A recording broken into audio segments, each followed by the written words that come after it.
Hello, let's talk about the books I read in January. Okay, let's talk about the 11 books. Yes, 11 books that I read in January. Starting off, I started listening to, because I got the audiobooks. Started listening to the Market of Monsters series by Rebecca Schaefer, I believe. And this one, I binged the first one. So the first one is Not Even Bones. And yeah, I binged that in a day. Like, it's very fast paced. This is a YA fantasy horror. It is kind of gory. It is a world that has like supernatural people. And there's a lot of different like types of supernatural you can be, but our main character can control her bodily functions. Like, she can make herself heal and stuff like that. So they don't really have like a name for what she is, but she does seem to be a very rare type of supernatural. But she has a mom that kidnaps other supernaturals, cuts them up, and sells their body parts on the black market. So it's that kind of story. There's a whole black market where everyone's trying to get all the body parts and stuff. Because for some of them, it does like have certain properties. Like for the Xannies, they live off of pain. So like if somebody's going through like a lot of pain, they like eat the pain basically.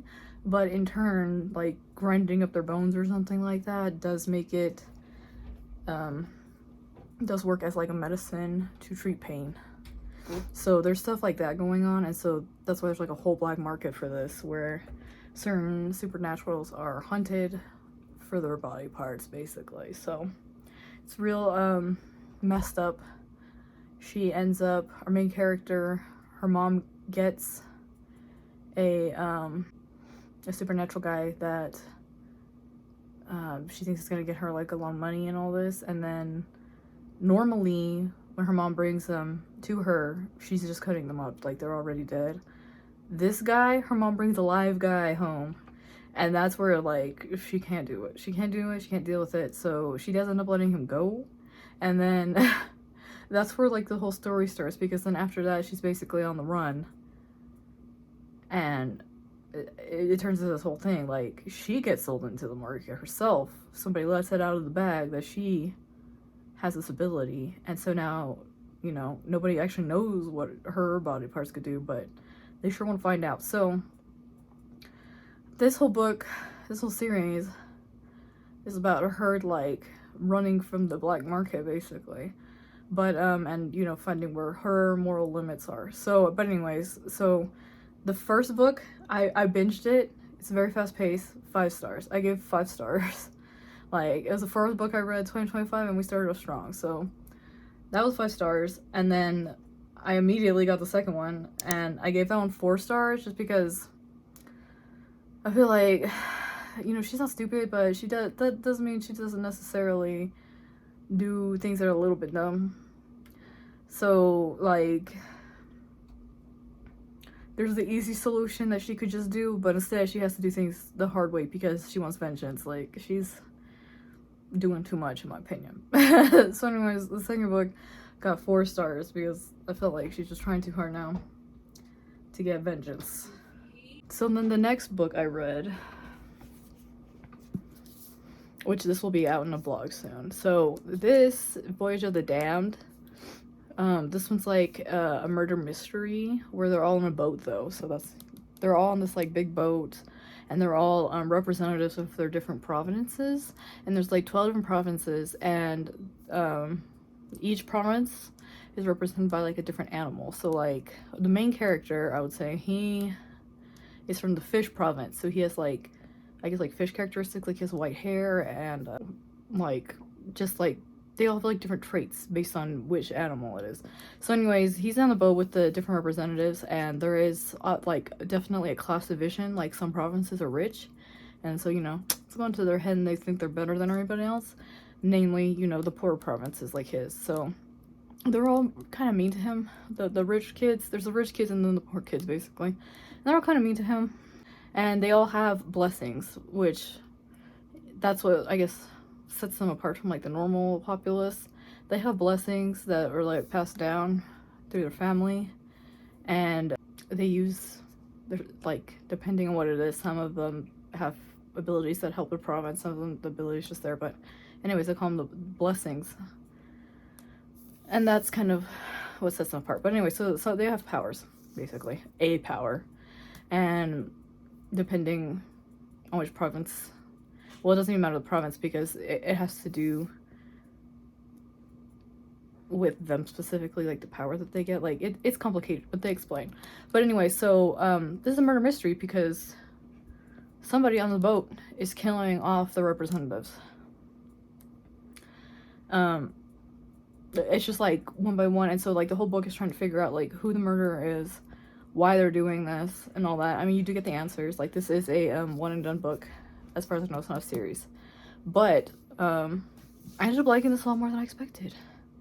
Because, like, I'm not... Murder mysteries are hit or miss with me, but I was into this one. I didn't guess who it was. Like, I mean, I don't read a ton of these, so maybe somebody who does would guess it, but I was into it. And it's a bit of an underdog story, I guess. You know, with the main character being from the poor province. But anyways, so I gave this 4 stars. Like, the way they talk is like, some of the conversations are kind of funny. The way that they talk, like, it's not written like they talk like super serious and stuff. So I don't know, it was a little bit more relatable in that way. So anyways, I gave this one 4 stars and I ended up liking it. And then after that, I listened to the audiobook of The Dead Cat Tail Assassins, and this one was a little bit different than I expected. So this one, you're following an assassin who, like, she's like revived from the dead. So apparently in this world you can make a contract with this goddess, I guess, and they bring you back for a set amount of time in order to do her bidding, and her bidding in this is to assassinate people. So she's an assassin, and it turns into this whole thing where basically she goes to do her job and then it goes sideways. And she like thinks she recognizes this person, because normally, you know, when they come back from the dead, you don't remember anything. You don't remember a single thing. So she's just like, who is this? Like, what is happening? Like, it throws her off, and then the whole story goes from there. And it's very like can throw you, I feel like it did a lot for such a short book, and it was like funnier than I expected it to be too. So for this book I gave it 4 stars. But yeah, I don't know, like, it's different than I expected and kind of funny, but then also like like the stuff they say like, why is this even a saying and stuff like that. So yeah, the conversations they have in there I thought were kind of funny. So that's that one. And then we went to, where's my book? After that I read Some Desperate Glory by Emily Tish, and this one is a sci-fi book, which I vlogged this. So Earth has been destroyed in like this whole war thing, and so now there's like a group of humans that are on this like station in space, and they are like on a mission to win the war even though Earth's already destroyed. So the story follows a girl that is on that station that is basically kind of like brainwashing everybody. Like, they're telling them things that are not true, and it's kind of like a cult. And basically it's like this girl's story of kind of like learning the truth and realizing that things are not the way she thought they were, and just like learning to think for herself, because man, she was hardcore in that Kool-Aid. Like, she was all about it in the beginning. But anyways, so this one, it was very upsetting in places. So I gave this one 5 stars because it hooked me. Like, there's a lot of action going on, there's a lot of stuff going on, and there's a lot of just like growth of the character and stuff. So I gave it 5 stars. I liked it. I'm surprised at how much I liked it, honestly. But yeah, so 5 stars. And then after that, I listened to, I guess I was still in a sci-fi mood, so I went to All Systems Red, and Murderbot. So this is the Murderbot Diaries, and just, it's a very short book, but like, why is Murderbot just me? Like, I'm listening to it and I'm like, Murderbot is just, he's just, like, he does not give a shit. He does not care. He's like, whatever, I did my job, like, or not even, like, he doesn't even care to do a good job. He's just like, ugh, dealing with humans is so awkward, like, ugh. He's just like, bro, he does not give a shit. So, yeah, it's pretty funny. And it's pretty funny, but at the same time I was like, I don't know, like, I didn't feel like there was like a real story other than, I guess there is some stuff going on, but I wasn't paying attention to that so much. It's just his own ramblings basically, which are kind of funny. I mean, I don't know. So no, it was a short little novella, but I gave it 3.5. I might continue, I might try the second one and then like go from there, but Murderbot, man, he does not give a shit. Oh yes, after that, I read Lights Out. I got the audiobook from the library.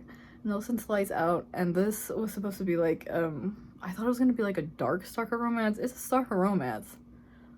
But I wouldn't say it was as dark as I thought it was gonna be, so it was actually a more chill book than expected. It kind of reads closer to a rom-com, but like, you know, there's just a stalker. Like, he's a surprisingly chill stalker. It's not like, you don't get creepy like stalker vibes off of him, even though he is a stalker. I don't know how to explain. He's the chillest stalker ever. But I thought this book was actually low-key hilarious. Like, they're kind of corny, they're kind of stupid. The girl figured out who he was like pretty quick, and all this other stuff. So that book was just hard to take seriously. But I was amused, I was entertained, and I'm gonna read the sequel. But anyway, so I gave this one 3.5.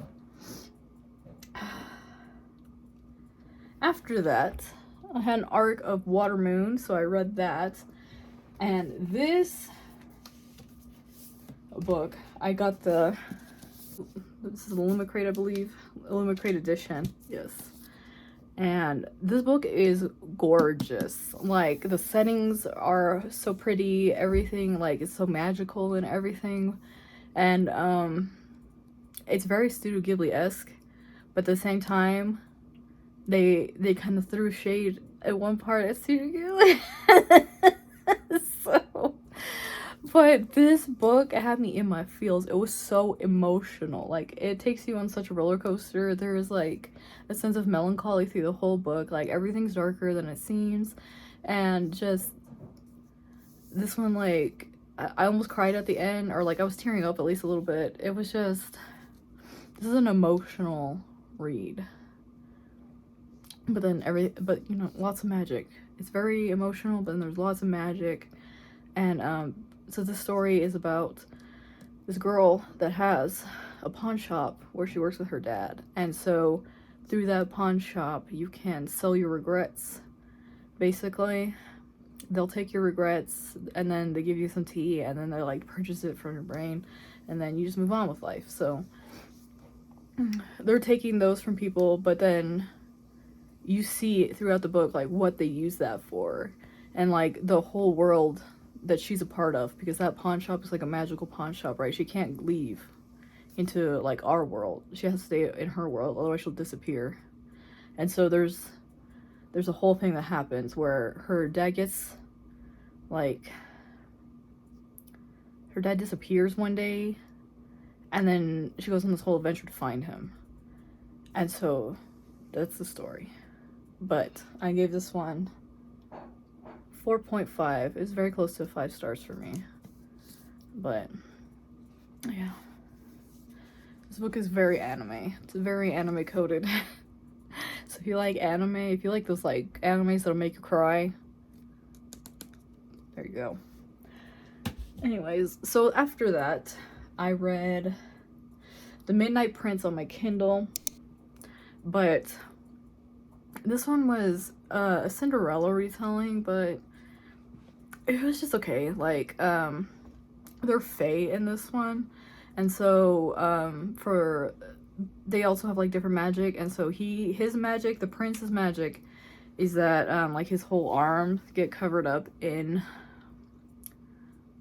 like, what is it, like it turns red like a stain, and then he gets like branches to show how many people he's killed with his magic, because he's an autumn fae, and their magic's more relate to like death and, well, not death, but like, what kind of rot, aging, you know, everything that goes along with fall. Things start to decompose so new things can come in, so their magic is kind of related to that. So he does have like powerful like withering magic or whatever, and so when he was in the military, he joined the military, and like, so now his arms are all messed up, and so he has like a whole thing about it. And that was honestly a bigger part of it, I felt like, than even their romance. So like there's a whole mystery in there, because he was going to basically announce to everybody that he was going to marry his Cinderella, basically. But she's a servant, so like obviously some people had beef with that. And obviously since she's Cinderella in this story, but just with a different name, she still has the evil stepmother and the evil stepsisters that she has to deal with. So she's still getting bullied in this one.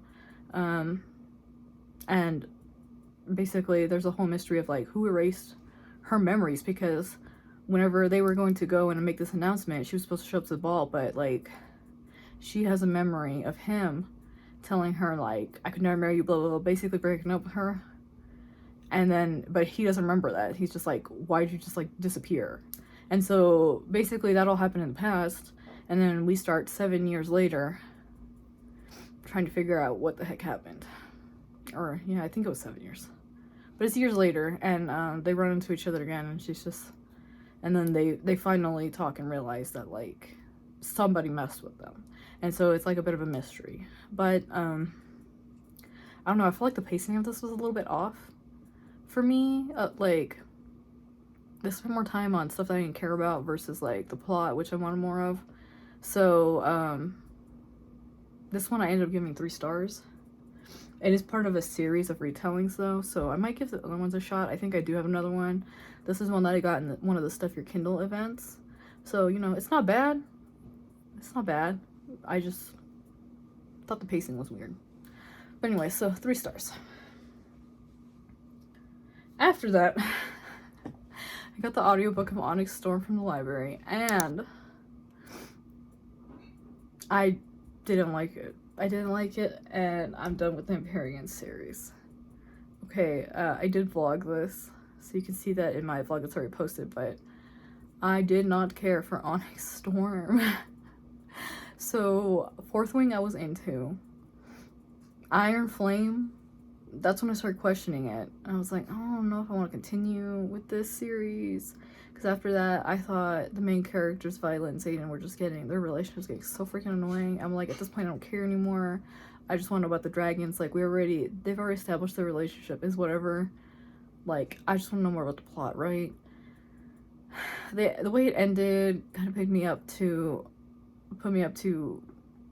reading the third one, just to see if I was gonna get hooked again. I'm not. Like, they are so, the characters in the book are so overly dramatic that I can't anymore. I can't with them. It's like, I feel like they act younger than they are too. Like, it's kind of almost high school drama, and then there's so many theatrics, and then Violet thinks she's hotter shit than she is, and I can't anymore. So anyways, for Onyx Storm, it did not suck me back in, and that's that. So Onyx Storm, I gave it 2.75, and I'm just done with the series now. I think 2 more books are supposed to come out. I'm not doing it. I'm done. So that's that. And then the last book I read was After the Forest by Kel Woods. So this book is basically, like, if we continued Hansel and Gretel's story, because, you know, obviously that fairy tale kind of ends after they, like, kill the witch and run off. They're free now. But this explains what happens to them after the fact. Basically, what happens to them after the fact is that Greta, she goes by Greta in this, instead of Gretel, and Hansel, he goes by Hans, he sucks. Okay? The brother sucks. He's kind of an asshole. And Greta turns into a witch herself, so Greta learns to do magic, and Hans sucks. Actually, a lot of the guys in this book suck, because they all want to tell Greta what to do. They want her to solve all her problems for them. They don't give a shit about her. They just want her to do whatever they want her to do. They're all assholes for the most part. So basically, this is another story of, you know, people just being mean to anybody. That's a little bit weird. They do try to, like, you know, this is set in a time where there's, like, a lot of religion and stuff, and so they want to, like, hang her for being a witch and all that, just, like, keep it under as a secret. These people suck. These people suck. And, like, people that she grew up with her whole life now want to hang her as a witch. They're all eating her gingerbread because she's been making magical ass gingerbread, and that's how she's been paying the bills because her brother's useless.